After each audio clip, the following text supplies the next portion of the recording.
Hello students, this is Dinesh Kumar Yadav and in this video we are going to study about specific resistance or we call it resistivity। और last video में हमने पढ़ा था factor affecting resistance और वहाँ से हमने ये फॉर्मूला ड्राइव किया था। ठीक है, हमने पढ़ा था वहाँ पर कि भाई जो रेजिस्टेंस होता है एक कंडक्टर का वो डायरेक्टली प्रोपोर्शनल होता है कंडक्टर की लेंथ के, जो रेजिस्टेंस होता है वो इन्वर्सली प्रोपोर्शनल होता है एरिया ऑफ क्रॉस सेक्शन के। और यहाँ से हमने बताया था resistance is proportional to L upon A, और इस प्रोपोर्शनलिटी के सिंबल को हटाने के लिए हमने यहाँ पर जो कांस्टेंट यूज़ किया था that was rho. So rho L divided by A. तो यहाँ पर से हमें फॉर्मूला मिल जाता है रेजिस्टिविटी का, दैट रेजिस्टिविटी रो को हमने रेजिस्टिविटी बताया था। रेजिस्टिविटी का फॉर्मूला क्या हो गया, R A divided by L. ठीक है, R A divided by L and this is the resistivity, या फिर हम इसको कहते हैं स्पेसिफिक रेजिस्टेंस।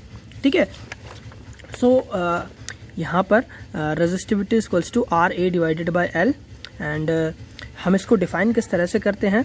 सो इफ अगर हम यहाँ पर हम कह दें कि भाई जो हमारी लेंथ है दैट इज 1 मीटर। ठीक है, लेंथ को अगर हम यहाँ पर 1 मीटर मान ले और एरिया ऑफ क्रॉस सेक्शन है इसको भी हम यूनिट कंसिडर कर ले, 1 मीटर स्क्वायर कंसिडर कर ले, तो इस केस में क्या होगा, इस केस में हम कह सकते हैं कि जो रेजिस्टिविटी है वो यहाँ पर बराबर हो जाएगी रेजिस्टेंस के।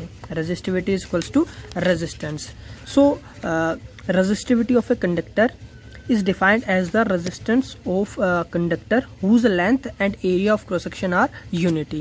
तो रेजिस्टिविटी जो होती है किसी कंडक्टर की उसको हम डिफाइन कर सकते हैं एज ए रेजिस्टेंस कि रेजिस्टिविटी रेजिस्टेंस के बराबर होती है उस कंडक्टर की जिसकी लेंथ और एरिया कितना है, यूनिट है। अगर दोनों लेंथ और एरिया यहाँ पर जो है यूनिट है, इन दैट केस रेजिस्टेंस और रेजिस्टिविटी जो है वो यहाँ पर बराबर होंगे। ठीक है, प्लस भाई जो देखिए रेजिस्टेंस जो है, रेजिस्टेंस हमारा डिपेंड करता है लेंथ और एरिया पर। जो हमारी स्पेसिफिक रेजिस्टिविटी होती है या स्पेसिफिक रेजिस्टेंस होता है ये बेसिकली लेंथ और एरिया पर डिपेंड नहीं करती। ये मेन जो है प्रॉपर्टी होती है मटेरियल की कि जिस मटेरियल है, ठीक है, हर मटेरियल की अपनी एक फिक्स रेजिस्टिविटी होती है। जैसे भाई कॉपर की अपनी एक फिक्स रेजिस्टिविटी होगी, सिल्वर की होगी, यहाँ पर आयरन की होगी, हर मटेरियल की अपनी एक फिक्स रेजिस्टिविटी होती है। ठीक है, जो कि कुछ फैक्टर्स पर डिपेंड करती है, तो इसीलिए हम इसको बोलते हैं स्पेसिफिक रेजिस्टेंस। ठीक है, सो ये रेजिस्टेंस से यहाँ पर थोड़ा सा अलग है एंड ऐसा यूनिट ऑफ रेजिस्टिविटी यहाँ पर हम इसके ऐसा यूनिट निकाल सकते हैं। So rho equals to R upon L. Resistance की ऐसा यूनिट यहाँ पर होती है ओम, एरिया की यूनिट हो गई metre square divided by length की यूनिट हो गई मीटर। सो मीटर से 1 मीटर कैंसिल आउट और ये आ जा है यहाँ पर ओम मीटर। तो ऐसा यूनिट होती है रेजिस्टिविटी की ओम मीटर। डायमेंशनल फॉर्मूला की बात करें so rho equals to R A divided by L, और यहाँ पर रेजिस्टेंस का डायमेंशनल फॉर्मूला आपने पढ़ा था ML2T-3। एरिया का डायमेंशनल फॉर्मूला हो जाएगा एल स्क्वायर और लेंथ का डायमेंशनल फॉर्मूला एल। तो यहाँ पर एक एल से एल कैंसिल आउट हो जाएगा, so this will become ML2 + 1 L3 T-3 and A-2। Sorry, ये जो फॉर्मूला था इसके अंदर A-2 हो रहा है। सो ये जो है ये यहाँ पर हमारा डायमेंशनल फॉर्मूला हो जाएगा रेजिस्टिविटी का ML3 T-3 A-2। इसके बाद सिल्वर जो होता है, silver has least resistivity. Silver की जो रेजिस्टिविटी होती है वो यहाँ पर सबसे कम होती है, सबसे कम रेजिस्टिविटी होती है। ठीक है, अब देखिए एक बात याद रखिए कि जो रेजिस्टेंस है वो बेसिकली एक ऑब्जेक्ट की प्रॉपर्टी होती है। ठीक है, जो आप मटेरियल ले रहे हो, जो आप ऑब्जेक्ट ले रहे हो, ठीक है, उसकी शेप साइज के ऊपर डिपेंड करेगा। लेकिन जो रेजिस्टिविटी होगी या स्पेसिफिक रेजिस्टेंस होगा वो प्रॉपर्टी होती है मटेरियल की। ठीक है, जो आप मटेरियल यूज़ कर रहे हो कि भाई सिल्वर है, कॉपर है, कौन सा मटेरियल आप यूज़ कर रहे हो उस मटेरियल की प्रॉपर्टी होती है, जो कि मटेरियल की शेप साइज कैसी भी हो उस पर कोई इफेक्ट नहीं पड़ता। उसकी एक स्पेसिफिक, उसका एक फिक्स रेजिस्टेंस होता है, उसको हम कहते हैं रेजिस्टिविटी। तो यहाँ पर हम पढ़ेंगे फैक्टर अफेक्टिंग रेजिस्टिविटी कि रेजिस्टिविटी को कौन सा फैक्टर अफेक्ट करते हैं। तो इससे पहले हम रेजिस्टिविटी का एक फॉर्मूला ड्राइव करेंगे। तो लास्ट वीडियो में आपने रेजिस्टेंस में फॉर्मूला देखा था कि भाई रेजिस्टेंस होता है V/I, और साथ में इसका एक और फॉर्मूला था रेजिस्टेंस का ML divided by NE² τA। ठीक है, ये फॉर्मूला जो था वो हमने लास्ट वीडियो में डिस्कस किया था। हमने रेजिस्टेंस जो है इसका ये फॉर्मूला ड्राइव किया था ML divided by NE² τA। यहाँ पर मैं इसको लिख सकता हूँ M डिवाइडेड बाय NE² τ, और L बाय A जो है इसको मैंने यहाँ पर ऐसे अलग से लिख दिया। तो देखिए यहाँ पर resistance is equals to resistivity into length upon area, ये हमारा फॉर्मूला है। ठीक है, अगर हम इसको कंपेयर करें, ये हमारा फॉर्मूला है, अगर मैं इसको इससे कंपेयर करता हूँ R equals to rho L upon A. ठीक है, R equals to rho L upon A, so R equals to this will be rho L upon A. तो यहाँ पर ये क्या हो गया, ये रो की वैल्यू हो गई, मतलब ये हो गया हमारा स्पेसिफिक रेजिस्टेंस रेजिस्टिविटी, और इसका फॉर्मूला आ गया m divided by n E square tau. तो ये एक और यहाँ पर हमारा फॉर्मूला आ जाता है रेजिस्टिविटी का। ओके, तो यहाँ पर देखिए अब हम बात करेंगे कि जो रेजिस्टिविटी है वो किन किन फैक्टर्स पर डिपेंड करती है।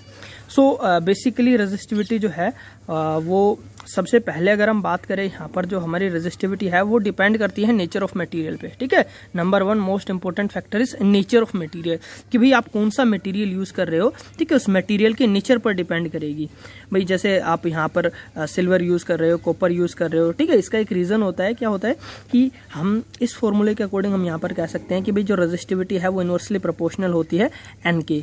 Resistivity is inversely proportional to N, और एन क्या है, एन है यहाँ पर number of electron per unit volume, कि यूनिट वॉल्यूम में कितने इलेक्ट्रॉन है। अब देखिए जो नंबर ऑफ फ्री इलेक्ट्रॉन्स होंगे यूनिट वॉल्यूम में वो हर जो हमारा जो भी हमारे हर कंडक्टर में अलग अलग हो सकते हैं। भाई कॉपर में अलग होंगे, सिल्वर में अलग होंगे, एल्यूमिनियम में अलग होंगे। तो जो एन की वैल्यू है वो कंडक्टर के साथ चेंज होती रहेगी। ठीक है, कि जैसे आपका कंडक्टर का नेचर होगा उसके अकॉर्डिंग उसके अंदर एन की वैल्यू जो है वो डिफरेंट होगी। तो यहाँ पर हम कहेंगे resistivity depends upon nature of material, कि रेजिस्टिविटी जो है वो मटेरियल के नेचर पर डिपेंड करती है। ठीक है भाई, एम यहाँ पर मास, इलेक्ट्रॉन का मास है, ई जो है वो इलेक्ट्रॉन का चार्ज है, ये तो सेम रहता है। लेकिन जो एन है वो कंडक्टर टू कंडक्टर यहाँ पर मटेरियल टू मटेरियल यहाँ पर चेंज होता रहता है। तो इसलिए यहाँ पर हम कहेंगे रेजिस्टिविटी डिपेंड करती है नेचर ऑफ मटेरियल के नेचर के ऊपर डिपेंड करती है। सेकंड जो हमारी रेजिस्टिविटी है वो डिपेंड करती है टेम्परेचर और प्रेशर पर। किस तरह से, सेम इस इक्वेशन से हम कह सकते हैं कि resistivity also inversely proportional to relaxation time.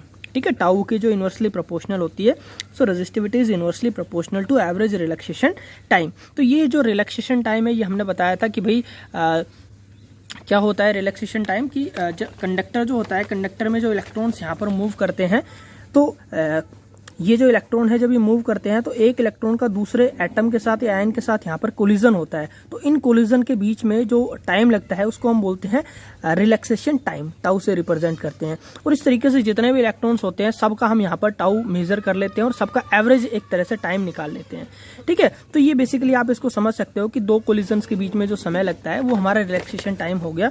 तो अब ये जो रिलैक्सेशन टाइम है, देखिए ये जो रिलैक्सेशन टाइम है अब ये टेम्परेचर पर डिपेंड करेगा। कैसे, कि अगर हम टेम्परेचर को, अगर मैं इसको गर्म करूंगा यहाँ पर इस कंडक्टर को, तो क्या होगा, इलेक्ट्रॉन को एनर्जी मिलेगी, थर्मल एनर्जी मिलेगी। थर्मल एनर्जी के कारण क्या होगा, ये और तेजी के साथ यहाँ पर मूव करेगा। ठीक है, ये जो एटम आयन है और तेजी के साथ यहाँ पर वाइब्रेट करेंगे और इनका जो कोलिजन है वो और तेजी से होगा। मतलब जो टाइम है इनके टकराने का, जो टाइम है वो यहाँ पर घट जाएगा। ठीक है, तो टाइम यहाँ पर रिड्यूस हो गया और जो रेजिस्टिविटी है वो इनवर्सली प्रोपोर्शनल है टाउ के। अगर टाउ यहाँ पर डिक्रीज होता है तो यहाँ पर रेजिस्टिविटी जो है वो इंक्रीज हो जाती है। ठीक है, हम इसको हीट करेंगे, गर्म करेंगे, टेम्परेचर बढ़ाएंगे, इसका टेम्परेचर बढ़ाएंगे तो जो इनके बीच में जो कोलिजन है वो और जल्दी से होगा, ये और तेजी के साथ मूव करेंगे तो टाउ यहाँ पर डिक्रीज होगा। और अगर टाउ डिक्रीज होता है देन रो इंक्रीज, तो यहाँ पर जो रेजिस्टिविटी है वो इंक्रीज हो जाती है। तो इसलिए हम यहाँ पर कहेंगे कि जो रेजिस्टिविटी है also depends upon temperature and pressure. If temperature increases then tau decreases, अगर टेम्परेचर इंक्रीज होता है तो टाउ यहाँ पर डिक्रीज होगा and so its resistivity increases. इसलिए जो यहाँ पर इसकी जो रेजिस्टिविटी है रो जो है वो यहाँ पर इंक्रीज होगा। ठीक है, एक बार फिर से देख लीजिए कि भाई सबसे पहली बात तो जो हमारी रेजिस्टिविटी है वो इनवर्सली प्रोपोर्शनल होती है। रेजिस्टिविटी जो है इसका फॉर्मूला हो गया m divided by n E square tau. तो रेजिस्टिविटी इनवर्सली प्रोपोर्शनल होती है number density of electron and also resistivity inversely proportional to average relaxation time. तो ये जो n है ये डिपेंड करता है कि आपका जो मटेरियल है वो कौन सा है। तो फर्स्ट हमारी रेजिस्टिविटी डिपेंड करेगी मटेरियल पर। जिस मटेरियल में ज़्यादा फ्री इलेक्ट्रॉन्स होंगे उसकी कंडक्टिविटी उतनी ज़्यादा फ्री इलेक्ट्रॉन होंगे उनकी कंडक्टिविटी उतनी ही कम होगी यहाँ पर। सेकंड ये डिपेंड करती है यहाँ पर कि भाई जो एवरेज रिलैक्सेशन टाइम है, ठीक है, कि जो हमारे जो फ्री इलेक्ट्रॉन्स है वो जो उनका जो कोलिजन हो रहा है तो कोलिजन में कितना समय लग रहा है। ठीक है, तो अगर हम हीट करेंगे तो यहाँ पर जो समय है वो कम हो जाता है, एवरेज रिलैक्सेशन टाइम जो है वो डिक्रीज हो जाता है, तो रेजिस्टिविटी जो है वो इंक्रीज हो जाती है। Okay, so number 1 depend upon nature of material and number 2 depends upon temperature and pressure. अगर हम टेम्परेचर को बढ़ाएंगे तो जो टाउ है वो डिक्रीज होगा और अगर टाउ डिक्रीज होगा तो जो रेजिस्टिविटी है, अगर ये डिक्रीज होगा तो रेजिस्टिविटी यहाँ पर इंक्रीज होगी। ओके, सो ये है हमारा स्पेसिफिक रेजिस्टेंस। ठीक है, तो देखिए यहाँ पर जो स्पेसिफिक रेजिस्टेंस है और जो हमारा मेन रेजिस्टेंस है, या रेजिस्टेंस और रेजिस्टिविटी के बीच में जो मेन जो डिफरेंस है यहाँ पर वो यही है कि जो रेजिस्टेंस है हमारा, रेजिस्टेंस जो है वो डिपेंड करता है लेंथ और एरिया के ऊपर। रेजिस्टेंस लेंथ के साथ बढ़ता है, एरिया बढ़ाएंगे तो कम होता है, जबकि जो रेजिस्टिविटी है वो लेंथ और एरिया के ऊपर यहाँ पर डिपेंड नहीं करती।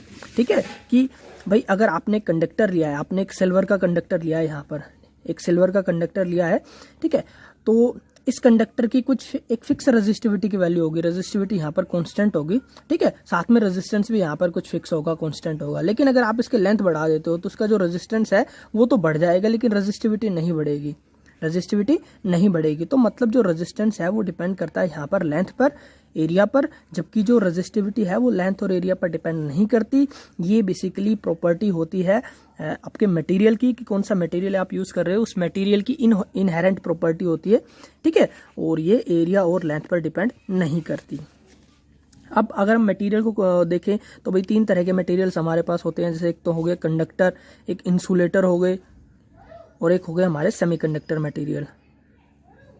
तो यहाँ पर अगर हम बात करें कंडक्टर, तो कंडक्टर की जो रेजिस्टिविटी होती है, कंडक्टर की रेजिस्टिविटी यहाँ पर काफ़ी लो होती है। कंडक्टर की रेजिस्टिविटी यहाँ पर लो होती है। अब भाई रेजिस्टिविटी लो होगी तो रेजिस्टिविटी करंट को अपोज करेगी। ठीक है, तो मतलब यहाँ पर रेजिस्टिविटी कम है तो करंट जो है इसके अंदर ज़्यादा होगा। तो कंडक्टर जो है उनके अंदर करंट ज़्यादा फ्लो करता है क्योंकि उनकी रेजिस्टिविटी कम होती है। बात करें इंसुलेटर, तो इंसुलेटर जो होते हैं उनकी रेजिस्टिविटी बहुत ज़्यादा हाई होती है, वेरी वेरी हाई। तो रेजिस्टिविटी इतनी ज़्यादा हाई होगी कि इनके अंदर करंट का बहुत ज़्यादा अपोजिशन होता है, तो इसलिए यहाँ पर जो करंट है वो बहुत ही कम करंट फ्लो करता है, या फिर ऑलमोस्ट करंट ही फ्लो नहीं करता, बहुत ज़्यादा हाई रेजिस्टिविटी होने के कारण। सेमीकंडक्टर के केस में ये बेसिकली इंटरमीडिएट होती है। ठीक है, ना तो ज़्यादा हाई होती है ना ही ज़्यादा लो होती है, तो यहाँ पर कुछ करंट इसमें फ्लो करता है। अब एक और मटेरियल्स के बारे में हम डिस्कस करेंगे अलॉय के बारे में। तो जो अलॉय होते हैं इनका हम यूज करते हैं बेसिकली रेजिस्टर बनाने के लिए।